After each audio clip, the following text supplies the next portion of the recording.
야구야구 김용준입니다. 오늘 저는 오늘의 MLB를 작성하고 오전 11시에 시작된 다저스 미러키 경기 해설을 하느라 영상이 많이 늦어졌는데요. 이에 죄송하다는 말씀을 드립니다. 저는 어제 영상에서 류현진 선수가 지금까지 던진 포스트 시즌 8경기를 잘 던진 4경기와 못 던진 4경기 반으로 나누면 잘 던진 4경기는 평균자책점 1.08, 반면 못 던진 4경기는 15이닝 15실점, 평균자책점 9.00으로 그 차이가 대단히 크다는 말씀을 드렸는데요. 오늘 류현진 선수는 1과 3분의 2이닝 8피안타 7실점 3자책으로 대단히 좋지 못했습니다. 유격수 보 비셋이 2번이나 실책을 범해 류현진을 힘들게 했지만 류현진 선수의 피칭 자체가 오늘 좋지 못했는데요. 이에 안타깝지만 2가지 기록을 세우게 됐습니다. 류현진은 1906년 시카고 컵스의 모데카이 브라운, 1996년 세인트루이스의 토드 스토틀마이어, 2002년 샌프란시스코 러스 오티스에 이어 포스트 시즌 경기에서 2회를 끝내지 못하고 8피안타 이상을 맞은 역대 4번째 투수가 됐습니다. 그리고 지면 탈락인 일리미네이션 경기에서 2이닝 미만 2피 홈런 7실점을 기록한 최초의 투수가 됐습니다.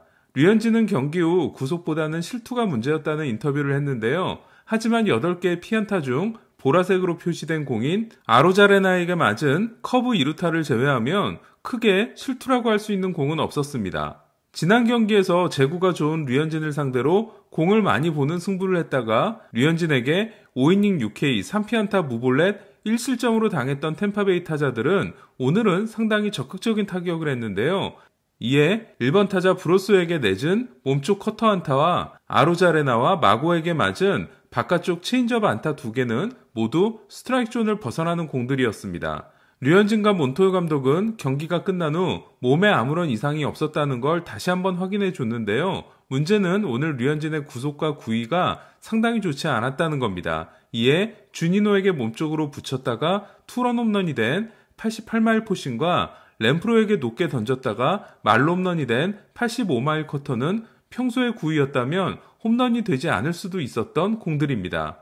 더 뼈 아픈 건 램프로와 주니노가 한 방이 있는 타자들이긴 하지만 올해 램프로의 타율이 1할 5푼 6리, 주니노가 1할 4푼 7리로 맞아서는 안 되는 타자들이었다는 겁니다. 저는 지난 양키스전이 끝난 후 평균 90.0마일을 던지는 류현진은 어떠한 변수에도 흔들리지 않는 투수라는 말씀을 드린 바 있는데요. 이에 5위를 신 류현진이라면 양키스전과 비슷한 구속이 나올 수 있을 걸로 기대했습니다. 하지만 오늘 포신 평균 구속은 88.3마일에 불과했습니다. 올해 류현진은 당일 포신 평균 구속이 90.0마일을 넘은 4경기에서 7이닝 무실점, 6이닝 1실점, 6이닝 1실점, 5이닝 무실점, 24이닝 2실점으로 평균 자책점이 0.75에 불과했습니다. 그리고 피홈런도 하나뿐이었습니다. 반면 당일 포신 평균 구속이 89.0마일에 미치지 못한 3경기는 5이닝 5실점, 4와 3분의 1이닝 5실점, 1과 3분의 2이닝 3자책, 11이닝 13자책으로 평균 자책점이 10.64에 달했습니다. 그리고 90마일을 넘었던 경기들에서 24이닝 1피 홈런이었던 반면 89마일이 되지 못한 3경기는 11이닝 6피 홈런을 기록하게 됐습니다. 그러니까 구속이 잘 나와야 호투한다는 법칙이 계속 이어지고 있는 겁니다. 류현진은 지난해 90.7마일이었던 포신 평균 구속이 올해 89.8마일로 낮아졌습니다. 올해 류현진은 개막전을 제외하면 당일 평균 구속이 89.0마일을 넘었던 9경기에서 모두 잘 던졌습니다. 하지만 가장 중요했던 오늘, 하필이면 시즌 최저 구속이 나왔고 가장 좋지 않은 피칭을 했습니다. 류현진의 롤모델일 수도 있는 마크 벌리는 정말 느린 공으로 롱런을 한 투수였는데요. 하지만 벌리도 평균 85마일 선이 무너지자 고전하는 모습이 나타났습니다. 이에 류현진이 에이스로서 역할을 할 수 있는 안전선은 평균 89마일로 보입니다. 물론 지난해처럼 평균 91마일에 가까운 피칭을 할 수 있다면 더 바랄 게 없겠지만 평균 89마일도 나쁘지 않다고 생각합니다. 이에 내년에는 평균 구속이 89마일 아래로 떨어지는 날을 최소화할 수 있으면 좋겠다는 생각이 듭니다. 마무리가 아쉽긴 했지만 토론토와 류현진은 분명 기대 이상의 시즌을 보냈습니다. 이에 내년에는 한층 더 발전하는 시즌을 기대해 보겠습니다. 한편 템파베이는 보면 볼수록 정말 강팀이다라는 생각이 드는데요. 마무리의 현재 상태도 그렇고 오히려 현 시점에서의 전력은 다저스보다도 위인 것 같은 느낌입니다. 이에 클리브랜드를 상대로 쉐인 비버를 무너뜨리고 난타전까지 승리를 거두고 올라온 양키스와 템파베이의 디비전 시리즈는 정말 재밌을 것 같다는 생각이 듭니다. 그리고 게리 콜이 등판하는 1차전에 최지만 선수가 어떤 타순을 맡을지도 궁금합니다. 김광현 선수도 오늘 샌디에고전에 선발로 나섰는데요. 3과 3분의 2이닝 5피안타 2볼넷 3실점으로 크게 무너지지 않았고 2와 3분의 1이닝 8피안타 6실점으로 물러난 상대 선발 크리스 패덱보다는 좋았지만 역시 뛰어난 피칭을 하진 못했습니다.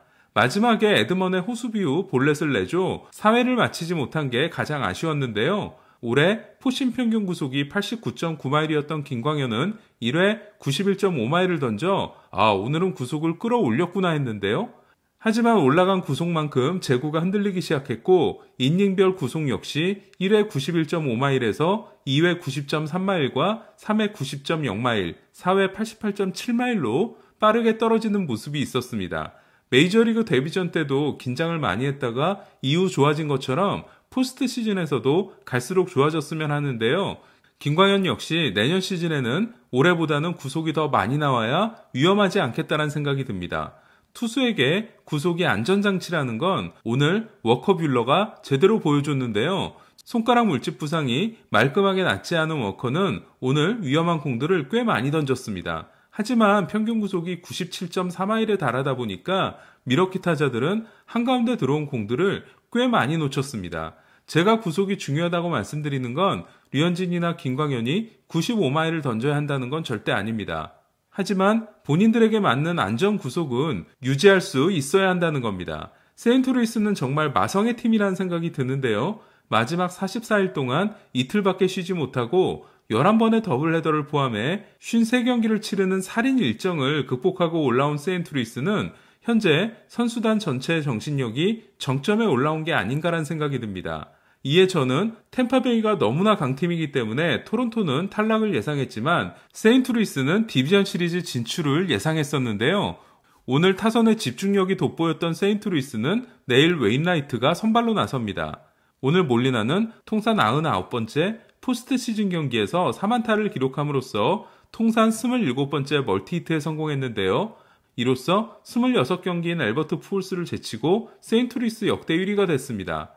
반면 오늘 경기를 치르기 전까지 샌디에고는 모든 선수들의 포스트 시즌 경기 수 합계가 몰리나 한 명보다도 적은 73경기였습니다.